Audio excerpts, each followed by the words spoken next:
The lakefront estate shimmered under the morning sun. A light breeze rustled the tall trees bordering the driveway as the sleek, black SUV pulled up in front of the grand marble steps.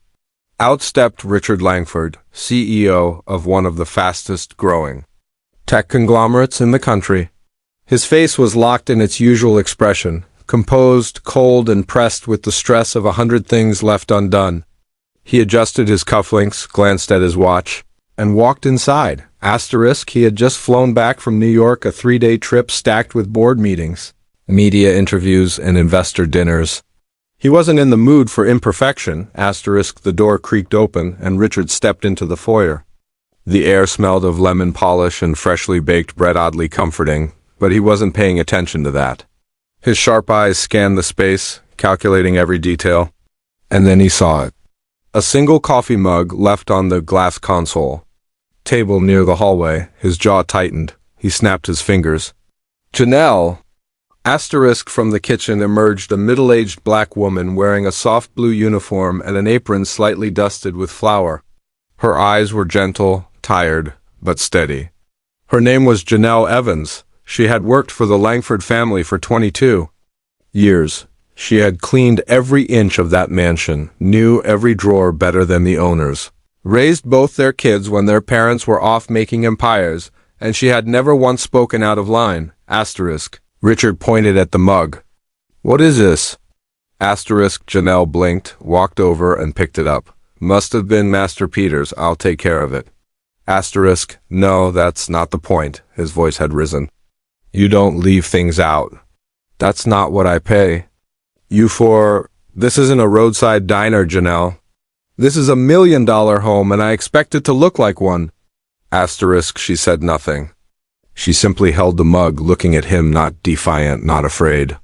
Just seeing him, and wipe that look off your face? Richard snapped. I've had enough of passive aggression from staff lately. You have one job. And after all these years, you still don't seem to get it. That's when the kitchen door opened again. Standing just inside were Richard's wife, Evelyn, and their 19-year-old daughter, Sophie. They had heard everything. Evelyn's lips were parted slightly.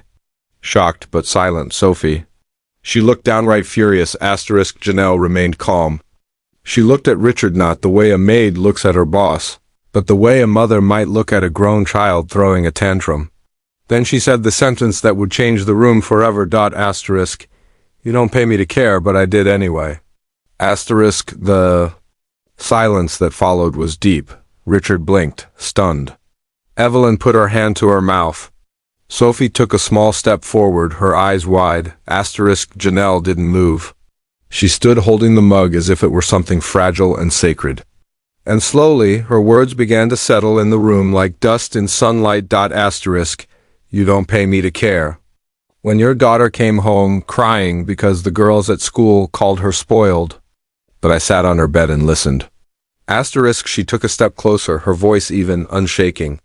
You didn't pay me to care when your son stayed up all night with nightmares, terrified after watching a horror movie he wasn't supposed to, but I sat in the hallway with him until he fell asleep. Richard said nothing.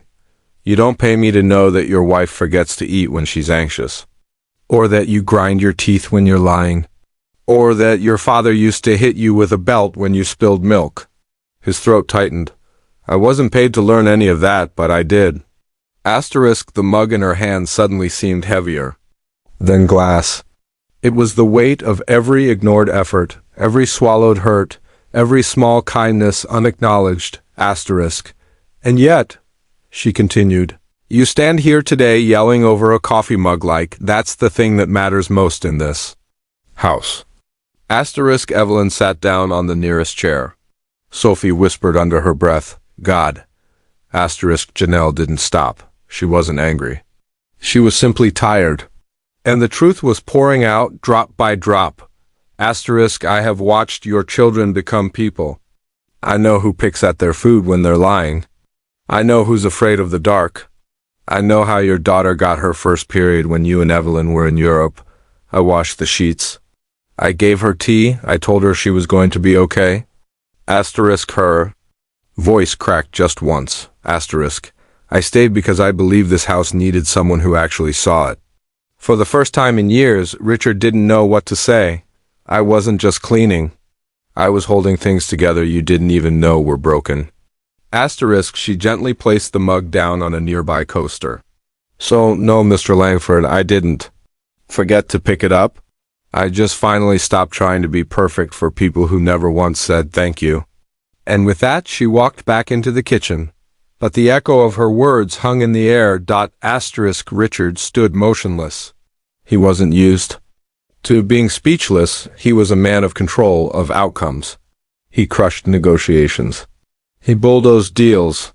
But this moment stripped him of all power. Asterisk, Evelyn finally spoke. You didn't need to talk to her like that. Asterisk, Sophie added. She practically raised us. Asterisk, he opened his mouth.